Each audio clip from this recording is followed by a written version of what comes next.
ರಾಯರ ಪೂಜೆ ಮಾಡಬೇಕಾದ್ರೆ ಎಲ್ಲಿ ಮಲಗಬೇಕು ಮತ್ತು ಯಾವ ರೀತಿ ನಿಯಮಗಳನ್ನ ಪಾಲನೆ ಮಾಡಬೇಕು, ಆ ನಿಯಮಗಳನ್ನ ಪಾಲನೆ ಮಾಡೋದ್ರಿಂದ ನಮಗೆ ರಾಯರು ಯಾವ ರೀತಿ ಅನುಗ್ರಹನ ಮಾಡ್ತಾರೆ, ನೀವು ಅಂದ್ಕೊಂಡಿರೋ ಕೆಲಸ ಕಾರ್ಯಗಳು ಬೇಗನೆ ಆಗಬೇಕಾ, ಹಾಗಾದರೆ ಇದೊಂದು ಕೆಲಸನ ರಾಯರು ಮುಂದೆ ಮಾಡಿ ನೋಡಿ, ನೀವು ಅಂದ್ಕೊಂಡಿರೋ ಕೆಲಸ ಆದಷ್ಟು ಬೇಗನೆ ಆಗಿ ಬಿಡುತ್ತದೆ. ಈ ಎಲ್ಲ ಪ್ರಶ್ನೆಗಳಿಗೆ ಉತ್ತರ ಈ ವ್ಲಾಗಲ್ಲಿ ಇದೆ. ಈ ವ್ಲಾಗ್ನ ಪೂರ್ತಿಯಾಗಿ ನೋಡಿ, ನಿಮಗೆ ಗೊತ್ತಾಗುತ್ತೆ. ಎಲ್ಲರಿಗೂ ನನ್ನ ನಮಸ್ಕಾರಗಳು. Welcome back to my Divya's vlog. ನಾನಿವತ್ತು ಒಂದು ಒಳ್ಳೆ ಇಂಪಾರ್ಟೆಂಟ್ ಆಗಿರೋ ವಿಷಯದ ಬಗ್ಗೆ ತಿಳಿಸೋದಕ್ಕೆ ಬಂದಿದ್ದೀನಿ ನಿಮ್ಮ ಹತ್ರ.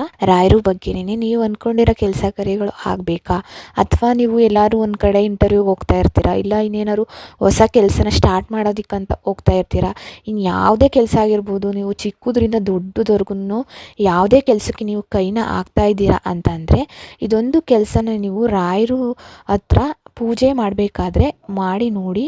ಇದರಿಂದ ನಿಮಗೆ ನೀವು ಅಂದ್ಕೊಂಡಿರೋ ಹಾಗೇ ಆದಷ್ಟು ಬೇಗ ಮುಂಬರುವ ದಿನಗಳಲ್ಲಿ ಅದು ನಡೆಯುತ್ತೆ. ಅದು ಯಾವ ರೀತಿ ಹೇಗೆ ಮಾಡಬೇಕು ಮತ್ತು ಅದಕ್ಕಿಂತ ಮುಂಚೆ ನೀವು ಯಾವೆಲ್ಲ ನಿಯಮಗಳನ್ನ ಪಾಲನೆ ಮಾಡಿದ್ರೆ ಆ ಕೆಲಸ ನಿಮಗೆ ನೆರವೇರುತ್ತೆ ಅನ್ನೋದ್ರ ಬಗ್ಗೆ ನಾನು ಮಾಹಿತಿನ ಕೊಡ್ತಾ ಇದ್ದೀನಿ. ಈ ವಿಡಿಯೋನ ಪೂರ್ತಿಯಾಗಿ ನೋಡಿ, ಎಲ್ಲೂ ಕೂಡ ಸ್ಕಿಪ್ ಮಾಡೋಕ್ಕೆ ಹೋಗಬೇಡಿ. ಇನ್ನು ಯಾರೆಲ್ಲ ಹೊಸೊಬ್ರು ನನ್ನ ಚಾನಲ್ನ ನೋಡ್ತಾ ಇದ್ದೀರಿ ಅಂತಂದರೆ ಬೇಗ ಬೇಗ ಸಬ್ಸ್ಕ್ರೈಬ್ ಮಾಡ್ಕೊಳ್ಳಿ. ರಾಯರ ಬಗ್ಗೆ ಮಾಹಿತಿನ ಆದಷ್ಟು ಬೇಗ ನೀವು ಪಡ್ಕೊಳ್ಳಿ.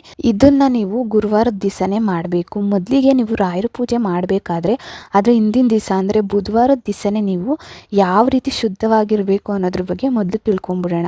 ನೀವು ಬುಧವಾರನೇ ಯಾವುದೇ ರೀತಿ ನಾನ್ ವೆಜ್ನ ತಿನ್ನಬಾರ್ದು. ಮತ್ತು ಮನೇಲೂ ಕೂಡ ನೀವು ಬುಧವಾರದ ದಿವಸ ಯಾವುದೇ ರೀತಿ ಮೊಟ್ಟೆ ಆಗಿರ್ಬೋದು, ನಾನ್ ವೆಜ್ ಆಗಿರ್ಬೋದು, ಅಥವಾ ನೀವು ಮೊದಲೇ ಮಾಡಿ ಇಟ್ಟಿರೋವಂಥ ಅಂದರೆ ಉಳಿದಿರೋವಂಥ ನಾನ್ ವೆಜ್ ಊಟ ಯಾವುದೇ ಆಗಿರ್ಬೋದು ಅದನ್ನು ಮನೇಲಿ ಇಟ್ಕೊಂಡು ಇರಬಾರ್ದು. ಎಲ್ಲ ನೀಟಾಗಿ ನೀವು ಕ್ಲೀನ್ ಮಾಡಿ ಮನೇನ ರೆಡಿ ಮಾಡ್ಕೊಳ್ಬೇಕು. ನೆಕ್ಸ್ಟು ಬುಧವಾರದ ನೈಟು ನೀವು ಚಾಪೆ ಮೇಲೆ ಮಲ್ಕೋಬೇಕು. ದಿಂಬು ಹಾಕ್ಕೊಂಡು ಮಲ್ಕೋಬೋದು, ಪರವಾಗಿಲ್ಲ. ಒಬ್ರೊಬ್ರು ದಿಂಬಿಲ್ದೇ ಮಲ್ಕೋಬೇಕು ಅಂತಾರೆ, ಆ ಥರ ಏನೂ ಇಲ್ಲ, ಅಭ್ಯಾಸ ಆಗಿರುತ್ತೆ ಅಲ್ವಾ. ದಿಂಬು ಹಾಕ್ಕೊಂಡು ಚಾಪೆ ಮೇಲೆ ಬ್ರಹ್ಮಚರ್ಯನ ಆಚರಣೆ ಮಾಡಿಕೊಂಡು ನೀವು ಮಲ್ಕೋಬೇಕಾಗಿರೋ ಅಂಥದ್ದು. ನೆಲದ ಮೇಲೆ ಯಾವುದೇ ಕಾರಣಕ್ಕೂ ಹಾಸಿಗೆ ಮೇಲೆ ಮಲ್ಕೋಬಾರ್ದು. ಇನ್ನು ನೆಕ್ಸ್ಟ್ ಮಾರನೇ ದಿವಸ ಅಂದರೆ ಗುರುವಾರದ ದಿವಸ, ರಾಯರು ವಾರದ ದಿವಸ ಬೆಳಗ್ಗೆನೆ ಬೇಗನೆ ಎದ್ದು ಸೂರ್ಯಾಸ್ತ 20-30 ನಿಮಿಷಕ್ಕೆ ಮುಂಚೆನೇ ನೀವು ಎಲ್ಲ ಸ್ನಾನ ಮಾಡಿ ಎಲ್ಲ ಮಾಡಿಕೊಂಡು ಶುದ್ಧವಾಗಿರೋ ಬಟ್ಟೆನ ಹಾಕ್ಕೊಂಡು, ಅಂದರೆ ಗುರುವಾರದ ದಿವಸ ಯಾವುದೇ ಕಾರಣಕ್ಕೂ ಕಪ್ಪು ಬಟ್ಟೆನ ಧರಿಸೋದು ಬೇಡ.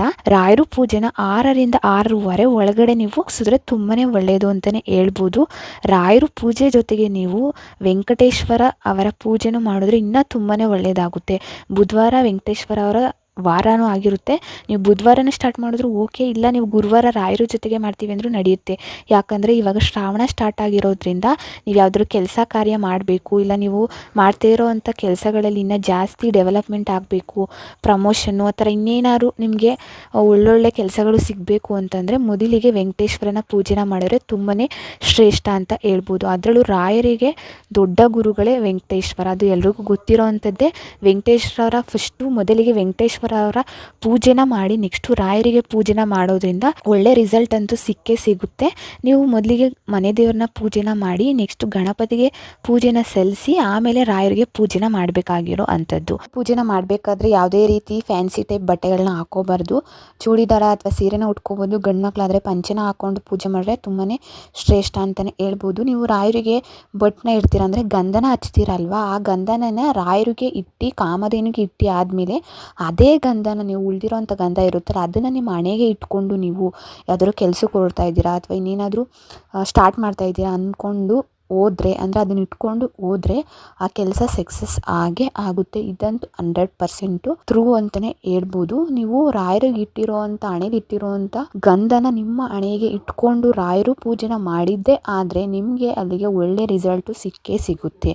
ಇದನ್ನು ನೀವು ಒಂದ್ಸರಿ ಪ್ರಯತ್ನ ಪಟ್ಟು ನೋಡಿ, ಅದು ನಿಮಗೆ ಗೊತ್ತಾಗುತ್ತೆ ರಾಯರು ಹಣೆಗೆ ಹಚ್ಚಿರೋವಂಥ ಗಂಧ ಎಷ್ಟು ಪವರ್ಫುಲ್ಲು ಮತ್ತು ನಮಗೆ ಎಷ್ಟು ದಾರಿ ದೀಪ ಆಗಿ ನಮಗೆ ಏನೆಲ್ಲ ಫಲಗಳನ್ನ ನೀಡುತ್ತೆ ಅನ್ನೋದು ನಿಮಗೇ ಗೊತ್ತಾಗುತ್ತೆ. ರಾಯರ ಪೂಜೆ ಎಲ್ಲ ಮುಗಿಸಿದಾದ್ಮೇಲೆ ನೀವು ಅಂದರೆ ರಾಯರ ಪೂಜೆ ಮಾಡಬೇಕಾದಾಗಲೇ ನೀವು ರಾಯರು ಗಂಧನ ಹಣೆಗೆ ಹಚ್ಕೊಂಡೇ ನೀವು ಪೂಜೆನ ಮಾಡಬೇಕಾಗಿರೋ ಅಂಥದ್ದು. ರಾಯರ ಪೂಜೆ ಎಲ್ಲ ಮುಗಿಸಿ ನೀವು ಆದರೆ ರಾಯರ ಮಟ್ಟಕ್ಕೆ ಹೋಗಿ ರಾಯರು ದರ್ಶನನ ಪಡ್ಕೊಂಡು ರಾಯರು ಅಕ್ಷತೆನ ತಗೊಂಡು ಬಂದು ಮನೇಲಿ ಸ್ವಲ್ಪ ಇಟ್ಕೊಳ್ಳಿ. ರಾಯರು ಅಕ್ಷತೆನ ಇಟ್ಕೊಂಡು ಅದನ್ನು ಒಂದು 2 ಕಾಳು ಬಾಯಿಗೆ ಹಾಕ್ಕೊಂಡು ತಲೆಗೆ ಹಾಕ್ಕೊಂಡು ನೀವು ಹೋಗಿದ್ದ ಕೆಲಸದಲ್ಲಿ ಜಯನ ಸಾಧಿಸ್ಕೊಂಡು ಬಂದೇ ಬರ್ತೀರಾ. ಅದಾದಮೇಲೆ ನೆಕ್ಸ್ಟ್ ನೀವು ಗುರುವಾರದ್ದು ನೈಟ್ ಮಲ್ಕೊಳ್ಳೋಗೂ ಕೂಡ ನೀವು ಗುರುವಾರ ಚಾಪೆ ಮೇಲೇ ಮಲ್ಕೋಬೇಕಾಗಿರೋದು. ಅದು ಯಾವ ರೀತಿ ರಾಯರನ್ನ ಪ್ರಾರ್ಥನೆನ ಮಾಡಿಕೊಂಡು ರಾಯರು ಅಕ್ಷತೆನ ಒಂದು ಸ್ವಲ್ಪ ಬಾಯಿಗೆ ಹಾಕ್ಕೊಂಡು ತಲೆಗೆ ಹಾಕ್ಕೊಂಡು ನೀವು ರಾಯರು ಧ್ಯಾನನ ಮಾಡ್ತಾ ನೀವು ಚಾಪೆ ಮೇಲೆ ಮಲ್ಕೋಬೇಕಾಗಿರೋ ಅಂಥದ್ದು. ಇದಿಷ್ಟು 2 ದಿನಗಳ ಕಾಲ ಅಂದರೆ ರಾಯರದು ಗುರುವಾರದ್ದು ಒಂದೇ ದಿವಸದ ಪೂಜೆ ಇದು ಯಾವ ರೀತಿ ಇರಬೇಕು ಅಂತ ಅನ್ನೋದು. ಅಂದರೆ ಪೂಜೆಗಿಂತ ಶುದ್ಧತೆ ಎಷ್ಟಿರಬೇಕು, ನೀವು ಬುಧವಾರ ನಾನ್ ವೆಜ್ ತಿನ್ನೋದು ಅಥವಾ ಇನ್ನೇನಾದರೂ ಮಾಡೋದು, ಗುರುವಾರ ಪೂಜೆ ಮಾಡೋದು ಅದೆಲ್ಲ ಬರೋದಿಲ್ಲ ಸರಿಯಾಗಿ. ಅದಕ್ಕೆ ನೀವು ಬುಧವಾರದಿಂದಲೇ ಈ ಥರ ನಿಯಮನ ನೀವು ಪಾಲನೆನ ಮಾಡಿಕೊಂಡು ಗುರುವಾರ ನೈಟು ಕೂಡ ನೀವು ಈ ಥರನೇ ನಿಯಮಗಳನ್ನ ಪಾಲಿಸ್ಕೊಂಡು ಹೋದ್ರಿ ಅಂತ ಅಂದರೆ ಅದು ನಿಮಗೇನೆ ಸಕ್ಸಸ್ಸು ಸಿಕ್ಕೇ ಸಿಗುತ್ತೆ. ಅದಂತೂ ನಿಜ, ಹೇಳೋಕ್ಕಾಗಲ್ಲ. ನೀವು ಈ ಥರ ಫಾಲೋ ಮಾಡಿ ನೀವು ಅವತ್ತು ನೈಟು ಮಲ್ಕೊಳ್ಳಿ, ರಾಯರು ಜ್ಞಾನನ ಮಾಡಿಕೊಂಡು ನಮ್ಮ ಪೂಜೆಯಲ್ಲಿ ಏನಾದರೂ ತಪ್ಪಿದೆಯಾ ಸರಿ ಇದೆಯಾ ರಾಯರೇ ನೀವೇ ತಿಳಿಸ್ಕೊಡ್ಬೇಕು, ಅಥವಾ ನೀವೇನಾದ್ರು ಸಂಕಲ್ಪ ಮಾಡ್ಕೊಂಡಿದ್ರೆ ಇದಾಗುತ್ತಾ ಇಲ್ವಾ ಅಂತ ರಾಯರನ್ನ ಕೇಳ್ಕೊಂಡು ಮಲ್ಕೊಳ್ಳಿ. ನೀವು ಪಕ್ಕ ನಿಮಗೆ ರಾಯರು ಕನಸಲ್ಲಿ ಬಂದು ನಿಮ್ಗೇನಾದ್ರು ಸೂಚನೆ ಕೊಟ್ಟೇ ಕೊಡ್ತಾರೆ. ಅದು ಯಾವ ರೀತಿ ಆದರೂ ಆಗಿರ್ಬೋದು, ರಾಯರು ಅಂತೂ ಸೂಚನೆ ಕೊಟ್ಟೇ ಕೊಡ್ತಾರೆ. ನಿಮ್ಮ ಪೂಜೆ ರಾಯರಿಗೆ ಇಷ್ಟ ಆಗೇ ಆಗುತ್ತೆ. ಅಷ್ಟು ಕರುಣಾಮಯಿ ಅಂತ ಹೇಳ್ತಾರಲ್ವ ರಾಯರು ಎಲ್ರೂನು ನೋಡ್ತಾರೆ. ಅಂದರೆ ಒಬ್ಬೊಬ್ರಿಗೆ ಸ್ವಲ್ಪ ಬೇಗನೆ ಫಲ ಸಿಗುತ್ತೆ, ಇನ್ನೊಬ್ಬರಿಗೆ ಸ್ವಲ್ಪ ಲೇಟಾಗಿ ಫಲ ಸಿಗುತ್ತೆ ಅಷ್ಟೇ ಬಿಟ್ಟರೆ ಫಲ ಕೊಡದೇ ಇರೋವಂಥ ಭಕ್ತರೇ ಯಾರೂ ಇಲ್ಲ ಅಂತಲೇ ಹೇಳ್ಬೋದು ರಾಯರು ಹತ್ರ ಹೋದವರು. ಇದಿಷ್ಟು ರಾಯರು ಬಗೆಗಿನ ಮಾಹಿತಿ. ನನ್ನ ಚಾನಲ್ನ ಸಬ್ಸ್ಕ್ರೈಬ್ ಮಾಡಿ, ಕಮೆಂಟ್ ಮಾಡಿ, ಬೆಲ್ಲೈಕನ್ನ ಪ್ರೆಸ್ ಮಾಡ್ಕೊಳ್ಳಿ. ನಾನು ಆಗ್ತಾ ಇರೋವಂಥ ವೀಡಿಯೋಸ್ಗಳು ನಿಮಗೆ ಆದಷ್ಟು ಬೇಗನೆ ತಲುಪುತ್ತೆ ನೋಟಿಫಿಕೇಷನ್ ಮೂಲಕ. Thank you for watching.